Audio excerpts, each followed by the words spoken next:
Hi guys, si Kadyo na naman at nanonood kayo ng M-News. Guys, ngayon binisita natin ang Axor helmet sa may Caloocan. Ito, panoorin nyo. Hi, I'm Dong Literal, Sales Director for Axor Helmets Philippines. Welcome po sa ating showroom headquarters dito sa Caloocan. Bali po, ang Axor helmet is made in India. Manufactured, produced, meron po tayong sariling factory doon. Bukod po sa helmet, meron tayong mga gloves, bags, jackets, race suit, even boots, even mga sombrero, meron din po tayo dun sa India. Sa India po kasi ang Axor, lifestyle din po siya. Hindi lang siya basta brand. Sa Philippines, nandito na yung Axor before, then relaunch lang sila ulit after 2 years. And then, ang Axor po, 2015 po siya nabuo. So, nung time na yon kasi si Axor, si Vega po yan eh. Yung Vega na factory, gumagawa na talaga sila ng helmets for other helmet brands in Europe. Yan. Even in China, gumagawa. So, may mga made in China na ang gumagawa from Vega factory sa India. Si Axor, ano rin siya, kasama siya sa EICMA, sa Milan. So, hindi tayo nakapunta this year, pero next year target natin maka-visit tayo dun para sa EICMA event. EICMA event, bibihira po yung mga nakakasamang brands dito. Pero yung Axor booth natin, nandun naman. Pero as representatives dito sa Axor Helmet Philippines, hindi lang po tayo nakatalo this year. Sobrang busy po kasi ng ating calendar. Lalo na ngayon na pukpukan ng ating campaign for the brand. Oh well, ang Axor po, premium talaga, premium category. Pero we are reaching out to our Filipino community riders sa riding community na kahit pa paano, yung premium maging abot kaya. So ang price range po natin for an open face helmet, around 3,000 po, up to 3,200. So sport and sa classic. Ganun naman din po sa full face natin. Meron kami single lens, around 3,400 to 4,000. And 4,000 up to 4,400 sa mga normal namin na sport helmet. Gaya po nito. Ang mga helmet po namin dito sa Axor, dual visor din po siya. Pinlock ready, dual visor. Reading glasses ready rin po. Siyempre, Moto Intercom, Bluetooth ready. May slot talaga to for speakers, saka yung mga cables nyo. Dual visor. Yan. Tapos premium inner lining niya, magandang klase din po. Truly made in India to. Alam niyo naman, pag made in India, quality rin po talaga ito. So, around 1,600 grams yung bigat ng helmet plus 50 minus kung depende sa klase ng helmet namin.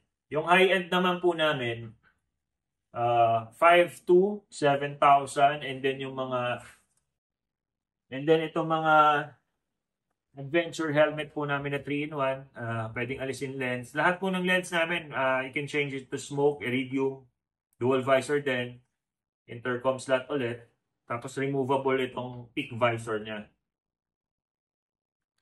So kung ayaw nyo nito, gusto nyo mag-goggles, pwede rin po siya. Meron din kaming classic, si Axor po, kilala rin sa magagandang classic helmets. Meron po kami ng mga half-face na Moto X and Retro Jet. I'll show you. So, ito yung mga classic helmets natin. Ito, personal helmet ko to. Pero dito tayo, ito sa mga favorite ko din. Meron din akong personal na ganito. Ito yung Moto X. Ayan. Tried and tested ko nito sa Expressway. So, syempre, mag-provide ka dapat ng goggles mo. Ito, wala tong goggles, wala tong bubble shield. Pwede kayong bumili na aftermarket. Ayan. Intercom ready rin siya. Very good to, lalo na sa city riding, big bike, scooters. Ito naman yung mga classic and futuristic namin na helmet. Meron din tong clear visor. So may lock mechanism lang siya sa likod. Ayan o. 6,500 din yung Moto X. Quality talaga. Ito yung daily ko. Yan, ito yung retrojet. Yung mga retrojet namin na classic, modern classic, mga plain colors around 3,200, 3,000 pesos. May kasamang bubble shield. Meron din naman kami nito, walang bubble shield, pero may thick visor naman siya. As you can see, ayan, may intercom. Very easy siyang lagyan ng intercom. Intercom friendly talaga. Tapos magaan.